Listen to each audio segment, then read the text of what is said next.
Always assume you're under observation. Try not to retrace your steps or use the same entrance you came in.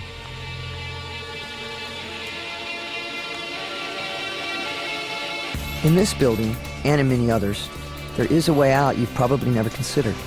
But in an emergency, it could save your life. Great, this is exactly what we're looking for. Now, keep in mind, without power, the elevator is going to be a lot tougher to open on this side than on the other side. But normally there's some kind of catch. They're designed so that if there's an emergency, people can escape them. Let's give it a go.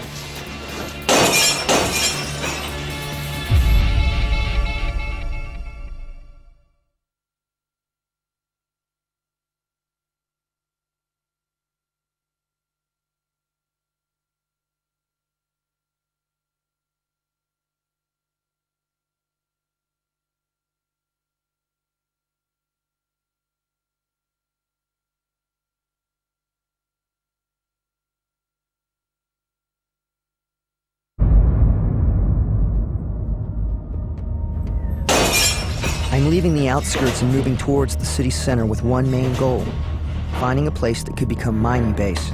But before I go, here's a great way to leave a building: through the elevator shaft. In an emergency, this trick could get you out without being spotted. These elevator shafts, they're one of the strongest constructed elements in a building. This is what you're going to use to get down. This makes a very stealthy way in or out of a building. Let's do this. This looks crazy, but the technique to get down is easier than you think. There's a gap of about a foot. Just reach out with both hands and commit.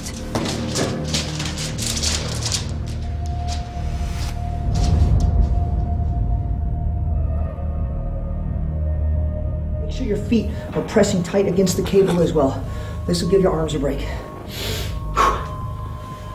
To give you an idea of how strong the cables are, a typical freight elevator like this one carries about 8,000 pounds. Each of these 4 cables can hold that load alone.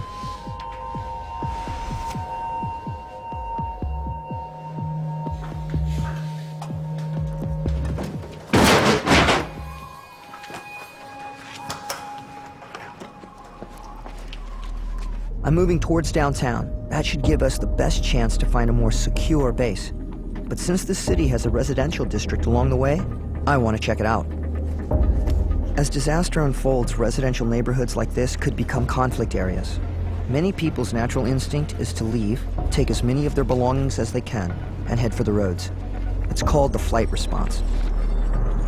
Looters then fill the vacuum. But a place like this could still offer rich pickings. Look out for houses with windows or doors intact, or even better, still locked.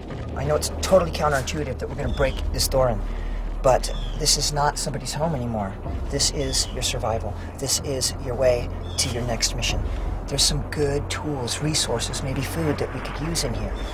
When you're making an entry, it's about speed, surprise, violence of action. You need to be ready for anything, and I mean anything, that's on the other side of this door. Let's do this.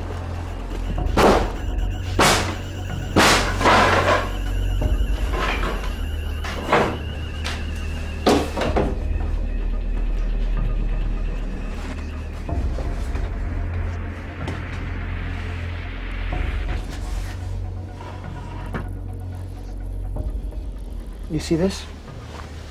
Forced entry. I don't know if that was a month ago, a week ago. It could have been 5 minutes ago. So you got to think about things like that. You got to be looking for signs of movement, signs of people. People could be our friend, they could also be our enemy. If things fall apart and civilization is in pieces, you can only rely on one person first, and that's you.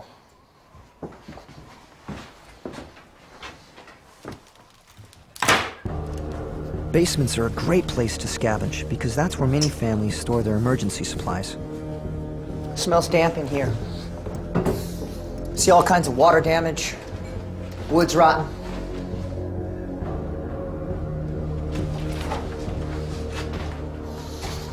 Here we go. This is freaking treasure. This is sustainability. We used to say chow is continuous. It's good. Cans of food aren't indestructible. Seals can break, air can get inside, introducing bacteria and diseases like botulism. Oh, listen to this. You hear that? Rotten. Obviously, air has gotten in there, and this is a no-go. All right, let's throw this good stuff in our rucksack. Let's check out the garage. You look around here, this could easily be your uncle's garage. But when society breaks down, this is exactly what could happen. A garage that used to be filled with tools, filled with equipment, they're still here. Don't let all this junk take you away from that fact. Let's go find some. Oh, this is a real good piece of gear. Bicycle pump.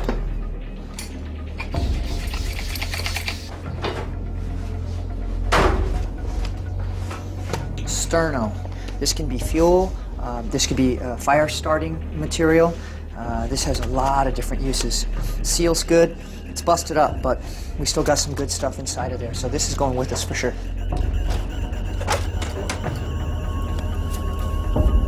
So far, I found some food and equipment, but there's another need just as vital. Information. In a world with no power, internet, or cell phones, information could come from a place you'd never expect. And that's where I'm heading now. Shh.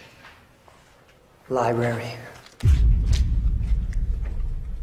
Libraries are full of information. Anything from mechanical and electronic to pharmaceutical first aid. And of course, maps. Maps of the city and the surrounding area are going to help you find more resources, find more supplies. Now, before the apocalypse, you probably did not have a library card. But after the apocalypse, this place, it'll be your best friend. You'd expect that libraries would be an immediate target. But in New Orleans, one of the few resources not to be attacked during the crisis was the City Library Service. Not one of the libraries across the district reported being looted. After Katrina, with internet and cell phones down, libraries became a life-saving service, providing information that couldn't be got anywhere else.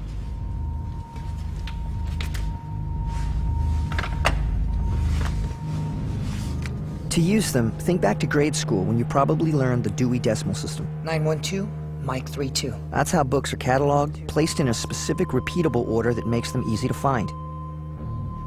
The first set of numbers refers to the category.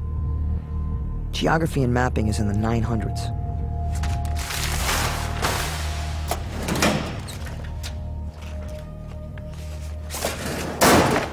This is what we're looking for. After there's a global disaster, how you think about movement, how you think about getting around from point A to point B completely changes. You start considering stealth, sneaky, surreptitious. This is a sewer map.